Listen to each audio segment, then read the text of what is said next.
Queridos amigos, en este curso de Teología Espiritual ya estamos viendo los aspectos positivos del crecimiento de la vida de la gracia y en la última de las charlas hablábamos sobre las tres leyes fundamentales sobre el desarrollo de la vida cristiana y la primera de las leyes decíamos que es que la gracia está llamada a crecer y a desarrollarse en nuestras almas. Bueno, esto tiene que ver con que la vida siempre es crecimiento. Ahora, cuando nosotros hablamos de vida, vieron que normalmente decimos, bueno, la vida crece, se desarrolla, alcanza su madurez, se reproduce, pero después empieza una curva decreciente, ¿no? Y entonces nosotros somos niños, jóvenes, hombres maduros, personas mayores, ancianos y nos morimos. Pero en realidad eso se refiere al cuerpo, porque solamente en el hombre, que es cuerpo y alma, el aspecto corporal es mortal, el alma es inmortal. Y por lo tanto, cuando nosotros decimos que los ciclos de la vida tienen como una curva que va para arriba y después va para abajo, en realidad nos referimos a la vida del cuerpo, o como a la vida de todas las cosas que son materiales, ¿no? A la vida de este mueble, a la vida de esta casa, ¿no es cierto? Que tiene un aspecto que en algún momento va a conocer la corrupción, como todas las cosas materiales. Pero las cosas espirituales no conocen la corrupción, son de la misma naturaleza que Dios, son inmortales. Y entonces en la vida espiritual, lo lindo de la vida espiritual es que nunca decrece, siempre crece por naturaleza, ¿no es cierto? La vida se expande y entonces esa vida va a ir creciendo, tiene que ir creciendo y tiene que alcanzar su plenitud en el momento en que nosotros entremos en contacto con Dios y entonces todos esos límites que tiene la vida espiritual en esta tierra, en parte vinculados con nuestra situación en un tiempo y en un espacio que tiene que ver con nuestro cuerpo, pero también en parte por los efectos del pecado original sobre nuestra inteligencia y sobre nuestra voluntad, que tienen que ver con aspectos de nuestra alma. Bueno, en un momento Dios va a sacarnos todos esos límites y entonces nuestra inteligencia va a ver a través de los ojos de Dios. Nuestra voluntad va a tener la perseverancia que tiene la voluntad de Dios. Y nuestro cuerpo, cuando resuciten los cuerpos y nosotros volvamos a tener cuerpo y alma, va a estar transfigurado y va a ser un cuerpo que va a actuar conforme a las leyes del alma. Y entonces sí vamos a tener un aspecto corporal, pero ese aspecto corporal no va a tener los límites que tiene lo corpóreo en esta tierra. Entonces, la vida espiritual crece y sí, tiene que crecer hasta que se desarrolle de manera completa en la vida eterna.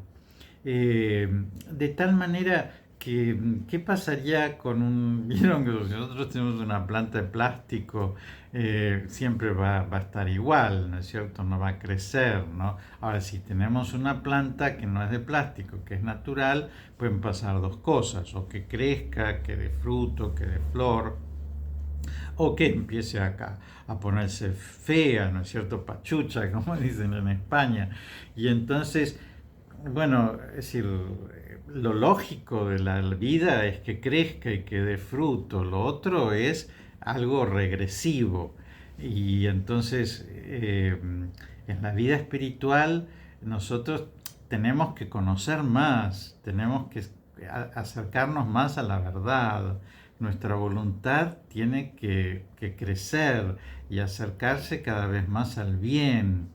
Y entonces todas nuestras virtudes tienen que crecer. Y si nosotros miramos nuestra vida, así como digo, bueno, antes yo era chiquito y ahora soy grande, antes no entendía algunas cosas que ahora las entiendo. Bueno, lo mismo tiene que pasar con la vida espiritual, ¿no? Es decir, antes no podía perdonar y ahora puedo perdonar. antes me costaba amar al enemigo y ahora puedo empezar a hacerlo. Antes estaba demasiado atado a las cosas creadas y ahora puedo tener más confianza en Dios. Antes guardaba tesoros en este mundo y ahora estoy más desprendido. Antes era arrogante y no daba nunca la otra mejilla. Ahora sé humildemente dar la otra mejilla cuando alguien me agrede. Es decir, esos pasos tienen que darse porque si no se dan, la vida cristiana no crece. Peor aún si decrece, ¿no es cierto? Y entonces antes era humilde y ahora soy soberbio, antes era sincero y ahora soy mentiroso, antes era generoso y ahora soy avaro. Bueno, entonces peor, ¿no es cierto? Estoy decreciendo en la vida espiritual. Pero lo importante es que nosotros comprendamos que la vida espiritual tiene que crecer como toda vida tiene que crecer. Ahora, eh, en la vida nosotros vemos que siempre hay causas del crecimiento, es decir, ¿cómo se crece? Bueno, una persona crece alimentándose, ¿no es cierto? Crece haciendo ejercicio, se desarrolla de una manera saludable, en cambio tiene una involución cuando no come o cuando se descuida en su salud o lo que fuera. Bueno, eso mismo, más o menos, ¿no es cierto?, con un cierto parangón, ¿no es cierto?, una cierta analogía, se da en la vida cristiana.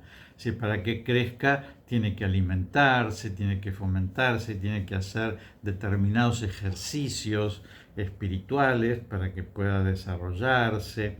Y bueno, si esas cosas no se hacen, es como si nosotros no comiéramos o si no regáramos la planta o no le removiéramos la tierra o no le pusiéramos algún fertilizante.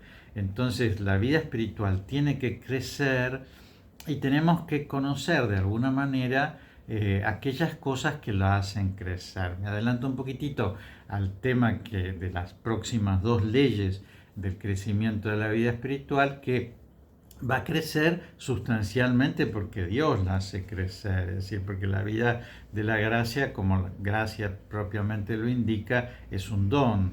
Pero por otra parte va a requerir acciones nuestras, porque ordinariamente la vida de la gracia crece a través de la participación nuestra en los sacramentos, que son los modos sensibles y eficaces por los cuales Dios nos transmite esa gracia, o también a través de acciones que nosotros hacemos y que son virtuosas, meritorias, es decir, nos dan méritos por los cuales Dios libremente, porque quiere, nos transmite la gracia. Entonces, bueno, en este curso ahora lo que vamos a seguir viendo es qué es lo que tenemos que hacer, cuáles son las recetas, por decirles, para crecer en la gracia.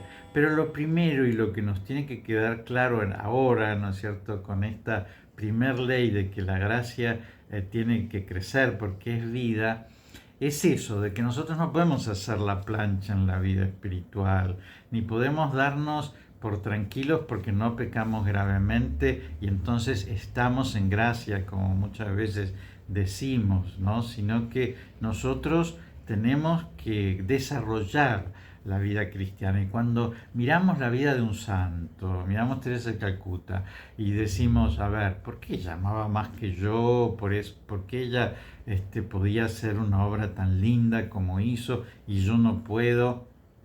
Y bueno, porque mi gracia es chiquitita y la gracia de ella es más grande, ¿no? Y cuando el ángel Gabriel le anuncia a María que va a ser madre de Dios, le dice, llena eres de gracia, ¿no? Y entonces la gracia en la Virgen es absoluta, ¿no es cierto? Es plena de gracia, tiene la plenitud de la gracia, y por eso sabe responder de esa manera. Y aquí la esclava del Señor, hágase en mí según tu palabra, ¿no? Y le firmo un cheque en blanco a Dios, porque está llena de gracia, ¿no? En cambio, si nosotros somos muy chiquitos en la gracia y estamos como muy débiles, entonces evidentemente eh, la gracia tiene que crecer en nosotros a través de estos instrumentos. Así que, bueno, mirémonos un poquitito, ¿no? Comparémonos, digamos, cómo estaba yo hace 10 años, cómo estaba yo hace 20 años, bueno, proyectémonos, cómo tengo que estar yo dentro de 10 años en la vida de la gracia, porque ya les digo, esto es una vida y como tal tiene que crecer. Bueno, les dejo la bendición, que Dios los bendiga y los proteja en el nombre del Padre y del Hijo y del Espíritu Santo. Amén.